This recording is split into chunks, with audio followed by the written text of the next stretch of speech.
বাংলাদেশ ব্যাংকের নতুন গভর্নর বলছেন টাকা পাচারকারীদের শান্তিতে ঘুমাতে দেওয়া হবে না। চমৎকার লাগলো।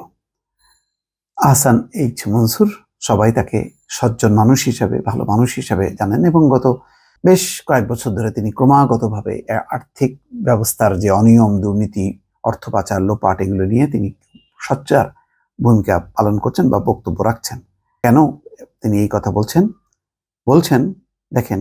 পাশাপাশি আজকে আরেকটা খবর আছে, ইসলামী ব্যাংকের 50,000 কোটি টাকাই এস আলমের পকেটে।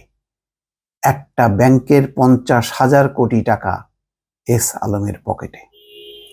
এই 50,000 কোটি টাকা কবে শোধাবে, কিভাবে শোধাবে, আদৌ কি হবে? হবে না, লোপাট। এটাই হচ্ছে ক্ষমতা, এটাই হচ্ছে শেখ হাসিনার শাসন। শেখ হাসিনার শাসন বুঝতে গেলে এই এস আলম, এই বসুন্ধরা, এই কয়েকটা মাফিয়া গোষ্ঠী, তারপরে সামিট গ্রুপ, কয়েকটা গ্রুপকে ধরলেই বুঝতে পারবেন যে এই শাসনের বেসটা হচ্ছে অর্থ লোপাট, অর্থ পাচার, দুর্নীতি, সবকিছু এটার উপর বেস করেই চলছিল। প্রবাস থেকে আসছিল রেমিটেন্স, খুবই সুখে শান্তিতে তারা চলছিল। বোঝে নাই যে অর্থনৈতিক ঝড় আসতে পারে। আজকে ঝড়ে বিপর্যস্ত।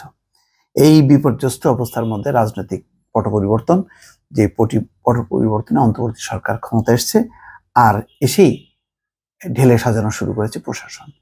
তারই ধারাবাহিকতা এসছেন আহসান এইচ মনসুর, বিশিষ্ট অর্থনীতিবিদ এবং গবেষক। টাকা পাচারকারীদের শান্তিতে ঘুমাতে দেওয়া হবে না, এই বক্তব্যে তিনি কি বলছেন?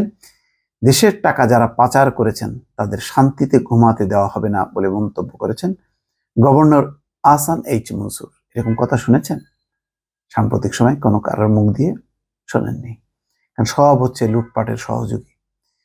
তাদের কাছ থেকে টাকা উদ্ধার করা না গেলেও আইনের ভিত্তিতে দৌড়ের উপর রাখা হবে। গভর্নরের দায়িত্ব নেওয়ার পর আজ বুধবার আহসান এইচ মনসুর এই কথা বলেন। তিনি জানেন যে বেহাত হওয়ার টাকার বহু টাকাই উদ্ধার করা সম্ভব হবে না।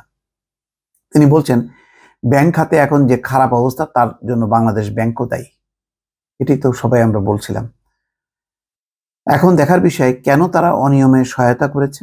মনে রাখতে হবে সামগ্রিকভাবে জাতিগত পতনের সঙ্গে ব্যাংক খাতের এই দুরবস্থা তৈরি হয়েছে। সত্যি মূল্যস্ফীতিকে বর্তমান মূল চ্যালেঞ্জ চিহ্নিত করে আহসান এইচ মনসুর বলছেন এটা কমে আসবে, তবে আজই কমবে তা নয়। কিভাবে তা কমিয়ে আনা যায় সেই ব্যবস্থা নেওয়া হবে। রিজার্ভ বাড়ানো ও মুদ্রাস্ফীতি কমাতে কাজ করা হবে। চমৎকার কথা বলেছেন। আর দেখেন লুটপাটের একটা চিত্র আজকে প্রথম আলোতে বিশাল করে ছাপা হয়েছে।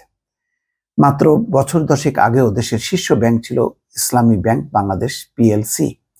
আইন কানুন প্রতিপালন, গ্রাহককে সেবা দেওয়া ও আর্থিক সূচকে অন্য সব ব্যাংকে ছাড়িয়ে গিয়েছিল এই ব্যাংক।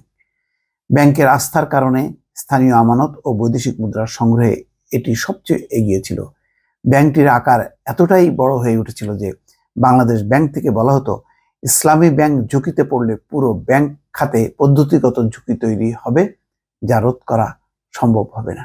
এখন সেটাই।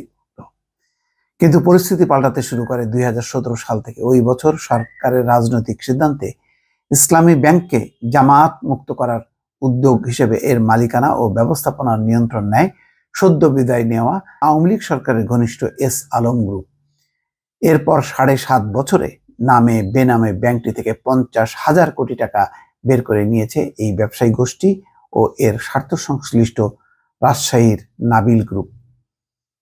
এই অর্থ ব্যাংকটির মোট ঋণের 1/3। এই টাকা বের করতে কোনো নিয়ম কানুন মানা হয়নি। ঋণের যে তথ্য এখন পর্যন্ত পাওয়া গেছে, ব্যাংক থেকে পাচার করা অর্থের প্রকৃত পরিমাণ তার চেয়ে বেশি বলেই মনে করেন কর্মকর্তারা।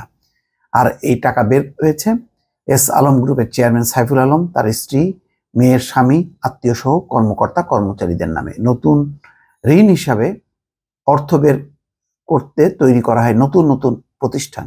আলোচিত পিকে হালদার 4টি আর্থিক প্রতিষ্ঠান থেকে যেভাবে টাকা বের করেছিলেন, অনেকটা একই কায়দায় ইসলামী ব্যাংক থেকেও অর্থ বের করা হয়েছে। এসব আর্থিক প্রতিষ্ঠান এখন বন্ধের উপক্রম।